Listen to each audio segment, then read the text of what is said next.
Saya nak komen sikit yang tadi disebut oleh pengurusi pada awal kenaan dengan masalah kita, masalah-masalah khilafiyah. Masalah khilafiyah ini, ya, kadang-kadang ulama kita tidak sepakat, tetapi mereka memiliki hujah.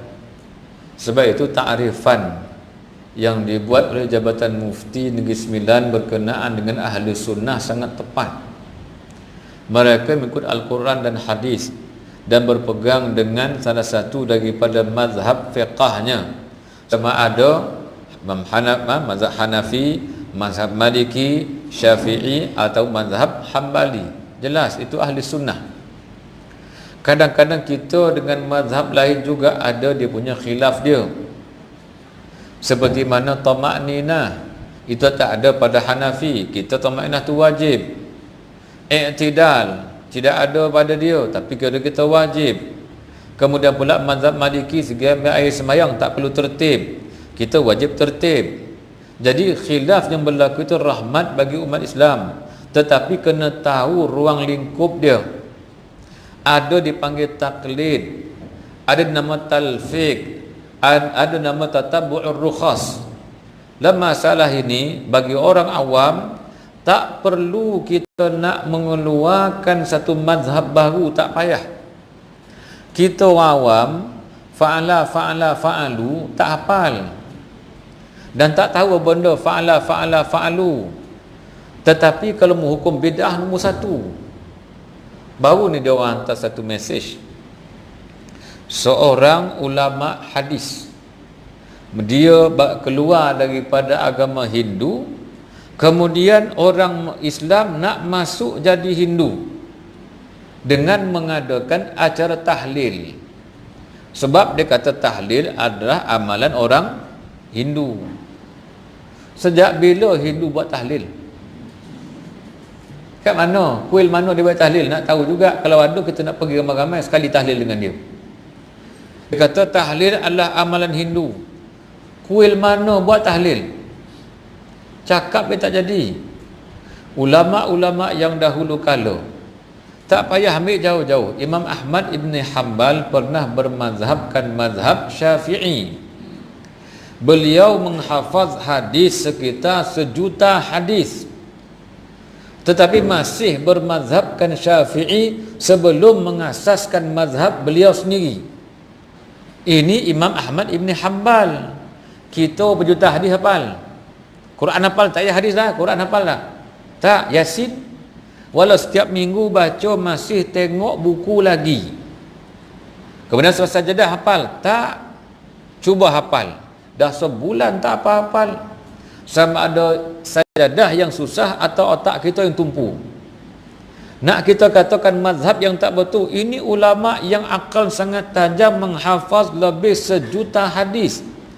1 juta memang 1 tak banyak tuan, tapi tambah juta tu banyak. 1 juta, 1 memang tak banyak. Sebab kita tahu dia apa satu je. Kullu bid'atin dhalalah. Setiap bid'ah sesat. 1 hadis cukup ke nak kita kata bid'ah semua perkara? Ulama-ulama kita ni bukan sebarang orang. Ulama kita, Imam Malik itu merupakan guru Imam Syafi'i, dan Imam Syafi'i ketika mengaji dengan Imam Malik, beliau pernah bermazhabkan mazhab Maliki. Setelah mengasaskan mazhab beliau, maka Imam Ahmad Ibn Hanbal pernah bermazhabkan Syafi'i. Ini ulama-ulama besar, dan mereka juga merupakan ahli sufi. Ulama-ulama ni ahli sufi. Dan lagi pula tadi ta'rifan ahli sunnah itu adalah berpegang dengan Asy'ariyah dan Maturidiyah. Sifat 20. Dah. Itu yang asal lagi. Dah lama bertapak. Ya. Kemudian pula lagi dalam masalah yang membezakan kita dengan para sahabat dan juga tabi'in, masalah takwil sahaja. Itu pun pada zaman salaf sudah mula mentakwilkan ayat Al-Quran.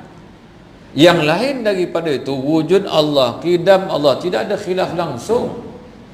Masing-masing memegang Allah Ta'ala itu ada. Ada kau sahabat kata Allah tak ada? Tak ada. Semua kata Allah Ta'ala ada sahaja. Ada kau Allah tu tak ada? Ada. dalam bahasa Arab apa dia? Wujud lah. Dia kata wujud tu bukan sifat Allah. Habis apa sifat Allah kalau bukan wujud? Apa dia? Dia kata ada. Ada dalam bahasa Melayu. Bahasa Arab apa dia? Wujud. Sama je. Dalam bahasa Arab, dalam bahasa Inggeris apa dia? Exist. Dah. Agaklah sebenarnya tu. Ya. Maknanya sudut bahasa semata-mata. Wujud dalam bahasa Arab. Kenapa nak tolak? Allah sejak bila dia ada? Baru ada ke? Allah itu tidak ada permulaan adanya. Istilahnya apa? Maka ulama letak istilah namanya qidam. Allah akan binasa ke? Karena alam akan binasa. Makhluk akan binasa. Allah binasa juga. Allah tidak binasa. Maka apakah ada istilah dia? Baqa. Ini semua ulama kita susun untuk kita mengenal Allah. Maka ahli sunnah itu dia kata kalau akidahnya berpegang dengan Asy'ariyah dan Maturidiyah, dan tasawufnya adalah iaitu mengikut Imam Ghazali dan Syekh Junaid Al-Baghdadi, ulama besar. Imam Ghazali ini banyak orang petikai, dia kata. Banyak orang petikai Imam Ghazali ini, dia kan pandai pasal hadis. Tak pandai, ini dia merupakan ulama besar fiqh dan mazhab Syafi'i. Segala kita fiqh kita berasal daripada kitab Imam Ghazali. Al-Basit dia, Al-Wasit dia, Al-Wajiz yang diambil, direngkaskan daripada kitab Imamul Haramain. Imamul Haramain dia merengkaskan kitab 4 buah kitab Imam Syafi'i yang dikarang oleh murid Syafi'i melalui kalamnya Syafi'i sendiri. Al-Buwaiti, kitab Al-Muzani, kitab Al-Um, 4 kitab yang besar direngkaskan oleh Imam Haramain dan direngkaskan lagi, dikembangkan pula oleh Imam Ghazali, dan berpunca daripada Imam Ghazali inilah berkembangnya kitab fiqh sampai hari ini.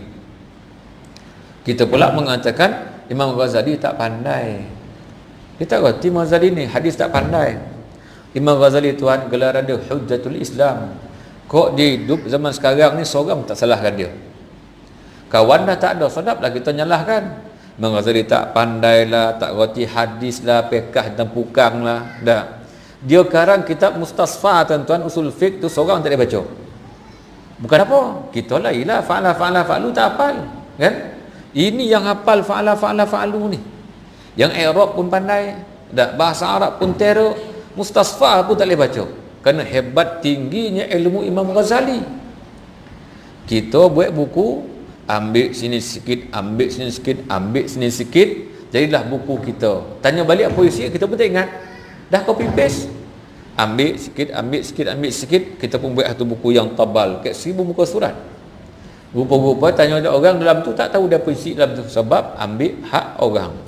Ulama dahulu tak ciplak siapa punya, tapi dia buat satu kitab, dia create satu benda yang baru daripada dalil Al-Quran, hadis, kalam ulama, syair dan sebagainya, maka lahir sebuah kitab yang besar. Tak ada lagi ulama yang buat seperti mana Imam Ghazali. Kitab Ihya-nya itu di dalamnya adanya akidah, adanya tauhid, adanya fiqh, adanya tasawuf. Itu kelebihan Imam Ghazali. Imam Ghazali taklah hebat sangat tuan-tuan, malam nak meninggal dunia dah tahu dah. Dah siap dia beli kapan dia, dah siap mandi dia, dan dia pakai pula di kapan dia tu. Besok pagi dia meninggal dunia. Imam Ghazali. Kita tiba-tiba terbungkang, tak tahu nak mati. Dah. Lalu kita merendah-rendahkan Imam Ghazali. Wallahu a'lam tuan-tuan. Cerita panjang tak boleh, hati sakit. Orang membakar pasal Imam Ghazali lah, mengatakan pasal ulama sufi lah, mengatakan pasal ulama-ulama kita yang banyak berjasa. Yang sampai hari ini kita kata takbir, kita Allahu Akbar dengan usaha dan perjuangan ulama-ulama tersebut. Maka jangan nafikan sehingga dengan mudah pula kita menuding jari kepada ulama tersebut. Ulama ini buat kerja bid'ah. Dah. Makna apa tuan-tuan? Tak ada barakah sekali kita buat sebelum daripada ni. Semasa kita tak pandai dulu, ikut dia. Dah pandai sikit je, dah tak mudah ikut dia dah. Kita rasa kita dah pandai dah, kan? Lebih daripada imam yang besar. Wallahu a'lam.